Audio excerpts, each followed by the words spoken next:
Bonsoir et bienvenue en terre urbaine. En lingala, Yamakasi signifie personne d'esprit fort. Et c'est aussi le nom que l'on donne à ceux qui sont passés maîtres en art du déplacement. Un art, un sport, une philosophie rassemblés dans un mouvement que l'on nomme aussi parcours avec un K. Des Bruxellois pratiquent le parcours dans la ville depuis plusieurs années déjà. Aujourd'hui rassemblés au sein d'une ASBL, les membres d'Extreme Team ont emmené une de nos équipes dans leur sillage. Un reportage qui va vous décoiffer et surtout, je l'espère, casser certains préjugés.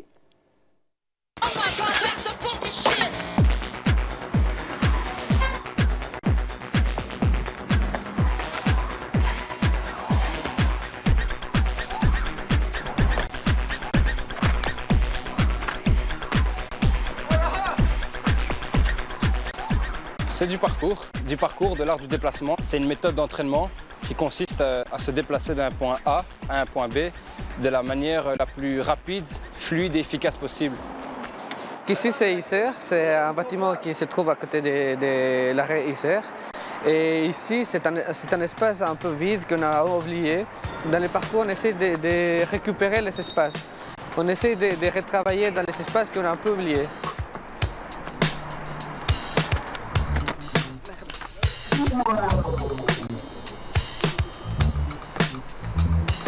Souvent on dit que pour nous, Bruxelles, c'est comme un terrain de jeu, quoi. On va dire que le parcours se pratique dehors, mais nous on donne des cours encadrés justement pour pas que n'importe qui puisse se dire j'ai vu ça à la télé, je peux le faire, alors que c'est pas forcément vrai, on peut pas tous faire ce qu'on fait sans entraînement. C'est pour ça que ça demande une pratique bien spécifique et une certaine pédagogie aussi derrière.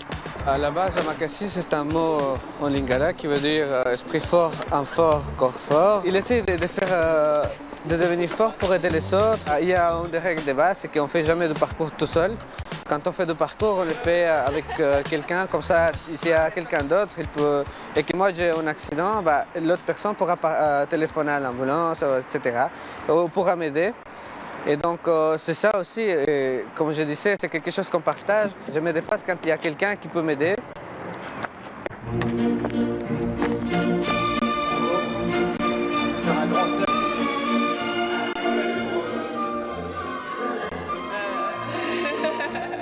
Dans l'Extreme Team, on a 2 moniteurs professionnels qui sont formés. On a 3 moniteurs qui font partie de l'ASBL et des ateliers. Mais on est aussi une équipe de traceurs. Et donc pour ça, on est plus ou moins 10 ou peut-être plus.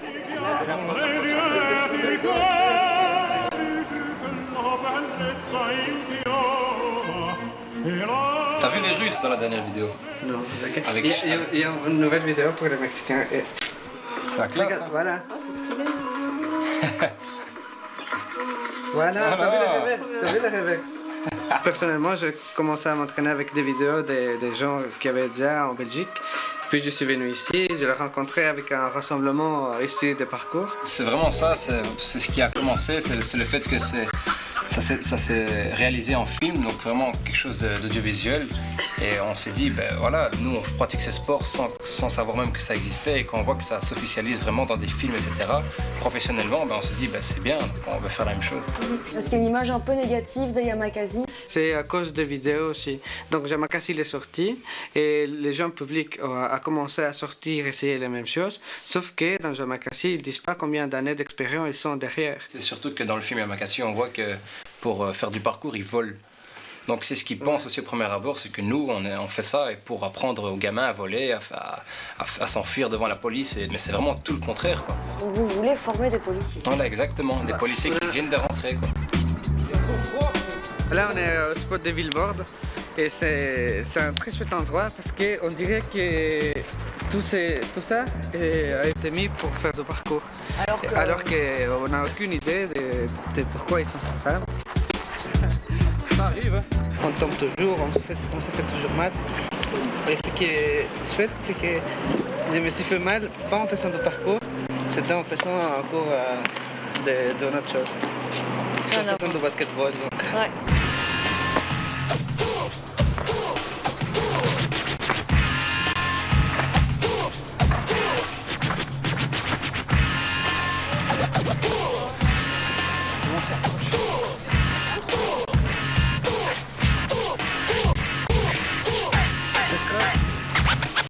Ici. Voilà, ici. Sur le côté un peu. Comment on sait jusqu'où aller? C'est surtout qu'il y a un moment où on va être confronté à faire quelque chose et on va commencer à réfléchir beaucoup. Et dès qu'on commence à réfléchir beaucoup, là, on doit se poser des questions. Est-ce que je suis prêt à faire ce saut? Est-ce que je ne devrais pas le répéter dans un milieu sécurisé? Est-ce qu'on peut analyser? Nous, ce qu'on fait d'habitude, pour des distances comme ça, c'est qu'on utilise ses pieds. Donc à chaque fois, on sait combien de pieds, de large ou d'auteur on peut faire. Donc si moi je vais voir les sauts de précision de là-haut ici, je vais commencer à faire mes pieds. Je compte 1, 2, 3, 4, 5, 6, 7. Moi je sais qu'en précision, je peux faire 9 pieds à moi. On va s'accrocher avec les dents, je pense pas. Quoique c'est possible. On peut toujours essayer.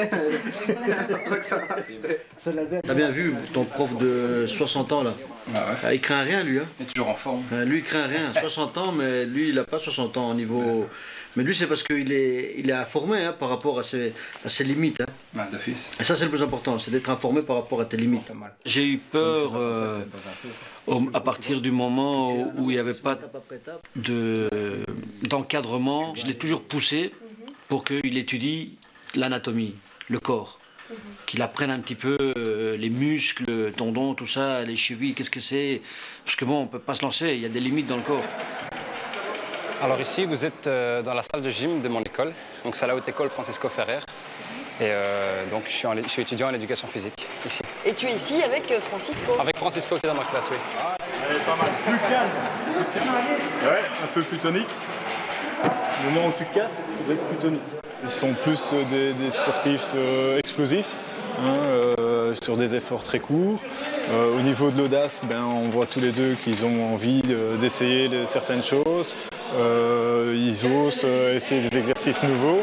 Je pense qu'ils s'entraînent régulièrement dans des salles de gym de toute manière. Parce qu'avant de pouvoir faire des saltos dans les rues, des flics dans les rues, il faut essayer sur un terrain souple parce que sinon c'est traumatisant. Ça booste un petit peu la classe ici? Vous pensez qu'il y a un impact? À partir du moment où il y a un gymnaste dans une classe, en général ça booste l'activité, ça tire tout le groupe vers le haut s'il se met au service des autres. Alors Tine, tu connais l'Extreme Team visiblement? Ah oui, justement grâce à l'école. J'ai vite remarqué qu'en fait ça a aidé beaucoup justement pour ce que j'allais faire plus tard. On commence par tout petit, puis après on essaye de prendre des plus grandes distances. Et c'est comme ça qu'on apprend à se dépasser. En fait. Une question de confiance en soi aussi? Voilà, c'est ça, une question de confiance en soi.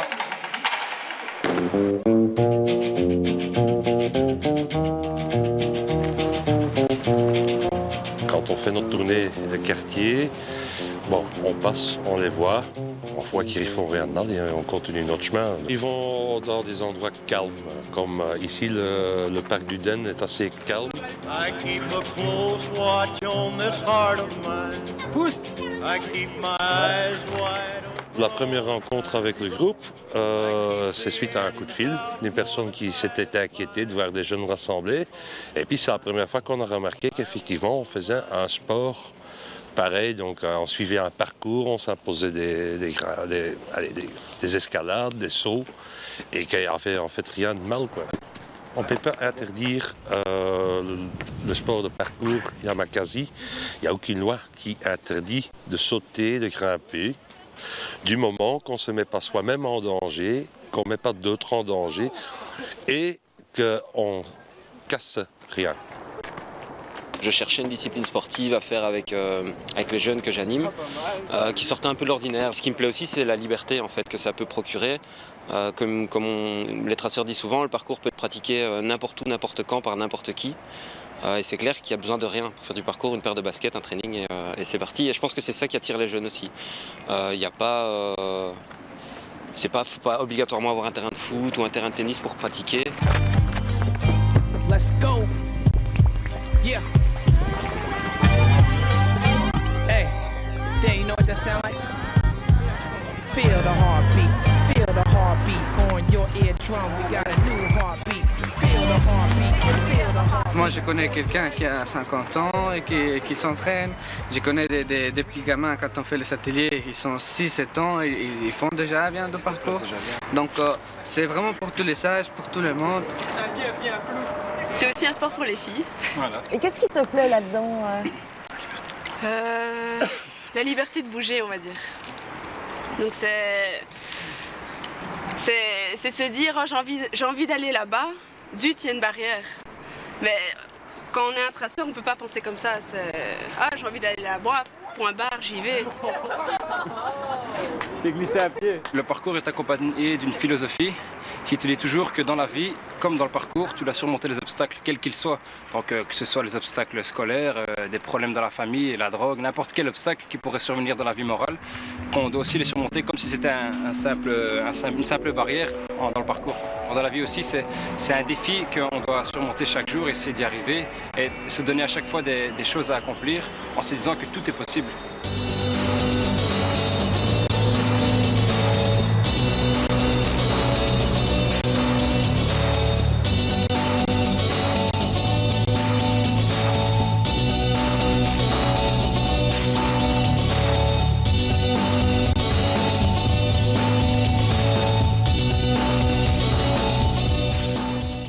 Et les fondateurs de l'Extreme Team sont avec moi sur ce plateau. Bonsoir Francisco. Bonsoir. Et bonsoir Matteo. Bienvenue. Vous êtes venu en courant, en sautant jusqu'au studio? En voiture. Ça change. Ça change. Francisco, revenons un instant sur l'origine du parcours.